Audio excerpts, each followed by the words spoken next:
Suppose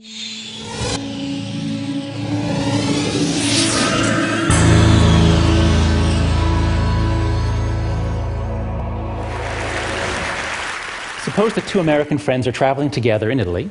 They go to see Michelangelo's David, and when they finally come face to face with the statue, they both freeze dead in their tracks. The first guy, we'll call him Adam, is transfixed by the beauty of the perfect human form. The second guy, we'll call him Bill, is transfixed by embarrassment at staring at the thing there in the center. So here's my question for you. Which one of these two guys was more likely to have voted for George Bush, which for Al Gore? I don't need to show of hands because we all have the same political stereotypes. We all know that it's Bill. And in this case, the stereotype corresponds to a reality. It really is a fact that liberals are much higher than conservatives on a major personality trait called openness to experience. People who are high on openness to experience just crave novelty, variety, diversity, new ideas, travel. People low on it like things that are familiar, that are safe and dependable. If you know about this trait, you can understand a lot of puzzles about human behavior. You can understand why artists are so different from accountants. You can actually predict what kinds of books they like to read, what kinds of places they like to travel to, and what kinds of food they like to eat. Once you understand this trait, you can understand why anybody would eat at Applebee's, but not anybody that you know.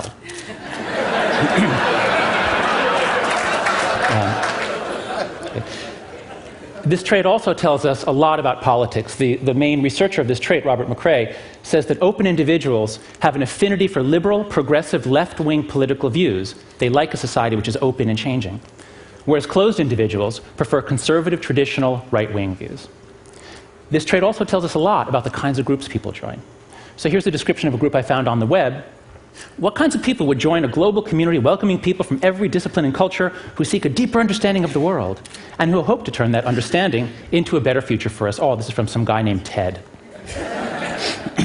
Well, let's see now. If openness predicts who becomes liberal and openness predicts who becomes a Tedster, then might we predict that most Tedsters are liberal? Let's find out. I'm going to ask you to raise your hand whether you are liberal, left of center on social issues we're talking about primarily, or conservative, and I'll give a third option because I know there are a number of libertarians in the audience. So right now, please raise your hand, down in the simulcast rooms too. Let's let everybody see who's here. Please raise your hand if you would say that you are liberal or left of center. Please raise your hand high right now. Okay. Please raise your hand if you'd say you're libertarian. Okay, about 2 dozen.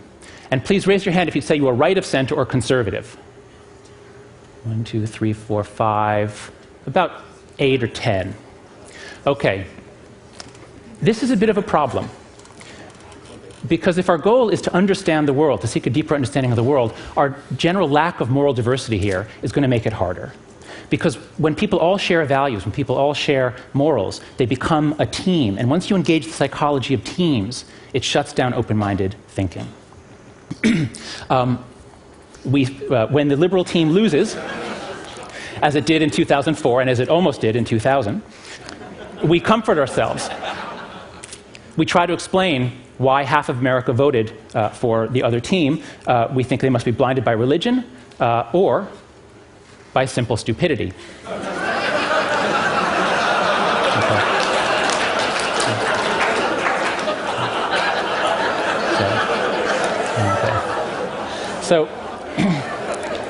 So if you think that half of America votes Republican because they are blinded in this way, then my message to you is that you're trapped in a moral matrix, in a particular moral matrix. And by the matrix, I mean literally the matrix like the movie The Matrix. But I'm here today to give you a choice.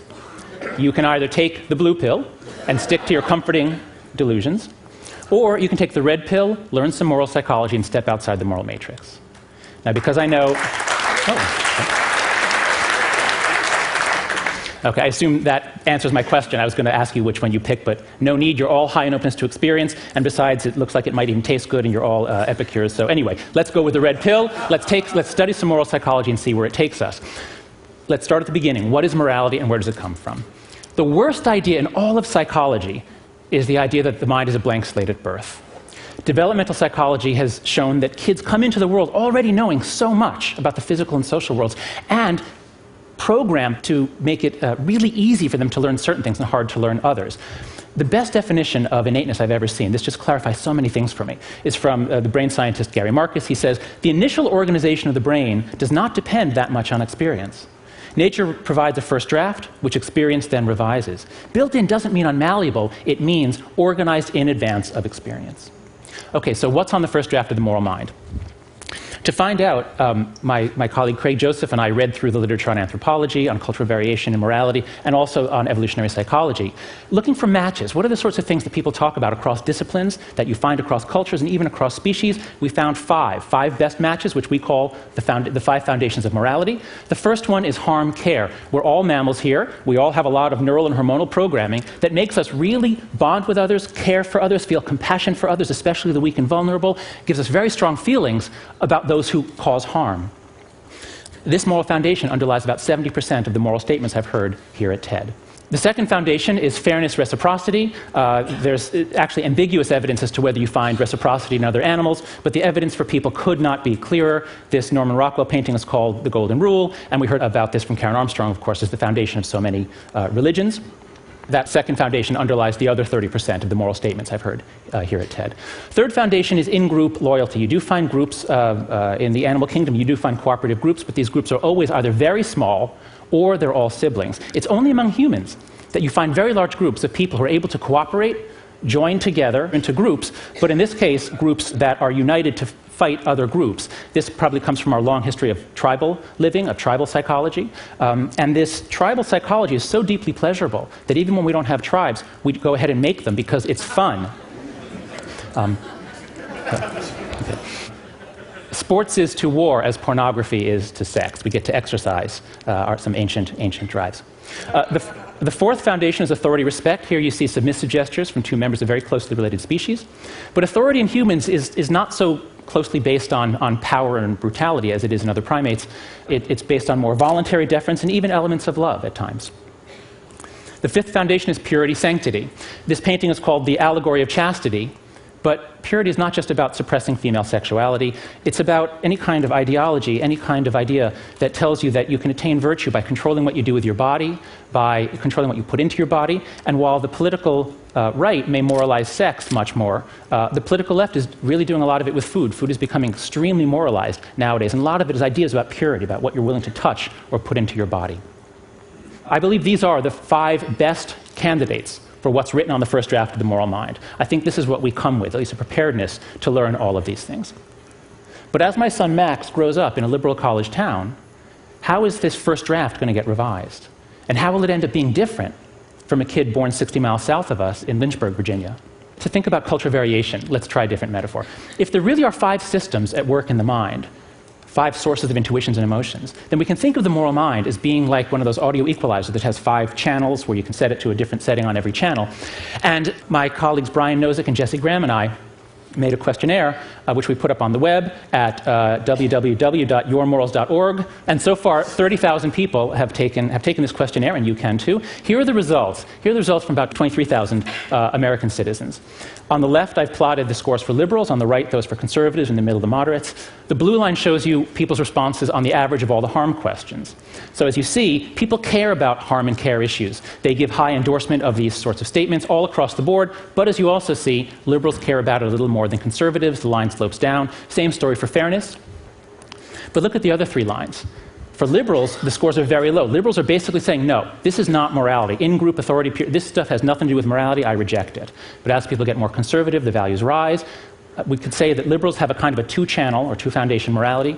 Conservatives have more of a 5-foundation or 5-channel morality. We find this in every country we look at. Here's the data for 1,100 Canadians. I'll just flip through a few other slides. The UK, Australia, New Zealand, Western Europe, Eastern Europe, Latin America, the Middle East, the East Asia, and South Asia. Notice also that on all of these graphs, the slope is steeper on in-group authority purity, which shows that within any country, the disagreement isn't over harm and fairness. Everybody, I mean, we debate over what's fair, but everybody agrees that harm and fairness matter. Moral arguments within cultures are especially about issues of in-group authority purity. This effect is so robust that we find it no matter how we ask the question. In one recent study, we asked people to suppose you're about to get a dog, you picked a particular breed, you learned some new information about the breed. Suppose you learn that this particular breed is independent-minded and relates to its owner as a friend and an equal. Well, if you're a liberal, you say, hey, that's great, because liberals like to say, fetch, please.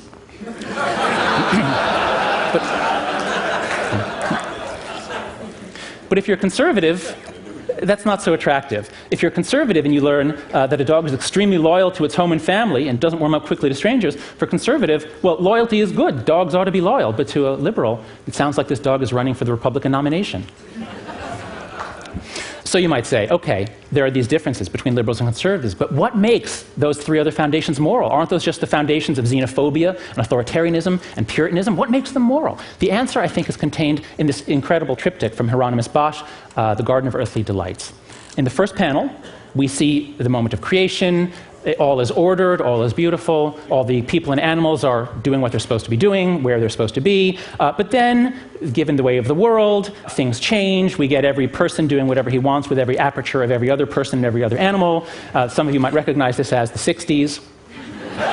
But the 60s inevitably gives way to the 70s, where the cuttings of the apertures hurt a little bit more. Of course, Bosch called this hell. So this triptych, these three panels, portray the timeless truth that order tends to decay, the truth of social entropy. But lest you think this is just some part of the Christian imagination where Christians have this weird problem with pleasure, here's the same story, the same progression, told in a paper that was published in Nature a few years ago, in which Ernst Fehr and Simon Gachter had people play a commons dilemma, a game in which you give people money, and then on each round of the game, they can put money into a common pot, and then the experimenter doubles what's in there, and then it's all divided among the players. So it's a really nice analog for all sorts of environmental issues, where we're asking people to make a sacrifice, and they themselves don't really benefit from their own sacrifice, but you really want everybody else to sacrifice, but everybody has a temptation to free ride. And what happens is that at first people start off reasonably cooperative. This is all played anonymously.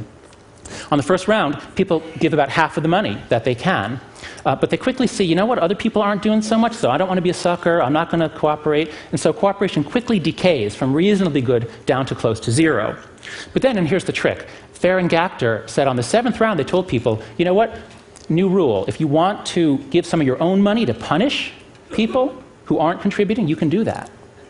And as soon as people heard about the punishment issue going on, cooperation shoots up. It shoots up and it keeps going up. There's a lot of research showing that to solve cooperative problems, it really helps. It's not enough to just appeal to people's good motives. It really helps to have some sort of punishment, even if it's just shame or embarrassment or gossip. You need some sort of punishment to bring people, when they're in large groups, to cooperate. There's even some recent research suggesting that religion, priming God, making people think about God, often in some situations leads to more cooperative, more pro-social behavior. Some people think that religion is an adaptation evolved both by cultural and biological evolution to make groups to cohere, in part for the purpose of trusting each other and then being more effective at competing with other groups. I think that's probably right, although this is a controversial issue. But I'm particularly interested in religion, in the origin of religion, and in what it does to us and for us, because I think that the greatest wonder in the world is not the Grand Canyon. The Grand Canyon is really simple. It's just a lot of rock and then a lot of water and wind and a lot of time, and you get the Grand Canyon. It's not that complicated. This is what's really complicated, that there were people living in places like the Grand Canyon, cooperating with each other, or on the savannas of Africa, or on the frozen shores of Alaska. And then some of these villages grew into the mighty cities of Babylon and Rome and Tenochtitlan. How did this happen? This is an absolute miracle, much harder to explain than the Grand Canyon. The answer, I think, is that they used every tool in the toolbox. It took all of our moral psychology to create these cooperative groups. Yes, you do need to be concerned about harm, you do need a psychology of justice, but it really helps to organize a group if you can have subgroups, and if those subgroups have some internal structure, and if you have some ideology that tells people to suppress their carnality, to pursue higher, nobler ends. And now we get to the crux of the disagreement between liberals and conservatives. Because liberals reject three of these foundations. They say, no, let's celebrate diversity, not common in-group membership. They say, let's question authority, and they say, keep your laws off my body. Liberals have very noble motives for doing this. Traditional authority, traditional morality can be quite repressive and restrictive to those at the bottom, to women, to people that don't fit in. So liberals speak for the weak and oppressed. They want change and justice, even at the risk of chaos. As this guy's shirt says, stop bitching, start a revolution. If you're high on openness to experience, revolution is good, it's change, it's fun.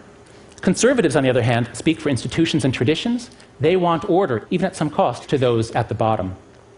The great conservative insight is that order is really hard to achieve, it's really precious, and it's really easy to lose.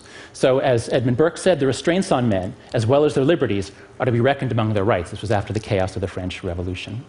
So once you see this, once you see that liberals and conservatives both have something to contribute, that they form a balance on change versus stability, then I think the way is open to step outside the moral matrix. This is the great insight that all the Asian religions have attained. Think about yin and yang. Yin and yang aren't enemies. Yin and yang don't hate each other. Yin and yang are both necessary, like night and day, for the functioning of the world. You find the same thing in Hinduism. There are many high gods in Hinduism. Two of them are Vishnu, the preserver, Shiva, the destroyer. This image actually is both of those gods sharing the same body. You have the markings of Vishnu on the left, so we could think of Vishnu as the conservative god. You have the markings of Shiva on the right. Shiva is the liberal god, and they work together. You find the same thing in Buddhism. These two stanzas contain, I think, the deepest insights that have ever been attained into moral psychology. From the Zen master Sen-san. If you want the truth to stand clear before you, never be for or against. The struggle between for and against is the mind's worst disease. Now, unfortunately, it's a disease that has been caught by many of the world's leaders. But before you feel superior to George Bush, before you throw a stone, ask yourself, do you accept this? Do you accept stepping out of the battle of good and evil? Can you be not for or against anything? So what's the point? What should you do? Well, if you take the greatest insights from ancient Asian philosophies and religions and you combine them with the latest research on moral psychology, I think you come to these conclusions, that our righteous minds were designed by evolution to unite us into teams, to divide us against other teams, and then to blind us to the truth. So, what should you do? Am I telling you to not strive? Am I telling you to embrace Sen-san and stop with this struggle of for and against? No, absolutely not. I'm not saying that. This is an amazing group of people who are doing so much, using so much of their talent, their brilliance, their energy, their money to make the world a better place, to fight wrongs, to solve problems. But as we learned from Samantha Power in her story about Sergio Vieira de Mello, you can't just go charging in saying, you're wrong and I'm right. Because as we just heard, everybody thinks they are right. A lot of the problems we have to solve are problems that require us to change other people. And if you want to change other people, a much better way to do it is to first understand who we are, understand our moral psychology, understand that we all think we're right, and then step out, even if it's just for a moment, step out, check in with Sen-san. Step out of the moral matrix, just try to see it as a struggle playing out in which everybody does think they're right, and everybody at least has some reasons. Even if you disagree with them, everybody has some reasons for what they're doing. Step out, and if you do that, that's the essential move to cultivate moral humility, to get yourself out of this self-righteousness, which is the normal human condition. Think about the Dalai Lama. Think about the enormous moral authority of the Dalai Lama, and it comes from his moral humility. So I think the point of my talk, and I think the point of TED, is that this is a group that is passionately engaged in the pursuit of changing the world for the better. People here are passionately engaged in trying to make the world a better place. But there is also a passionate commitment to the truth. And so I think the answer is to use that passionate commitment to the truth to try to turn it into a better future for us all. Thank you.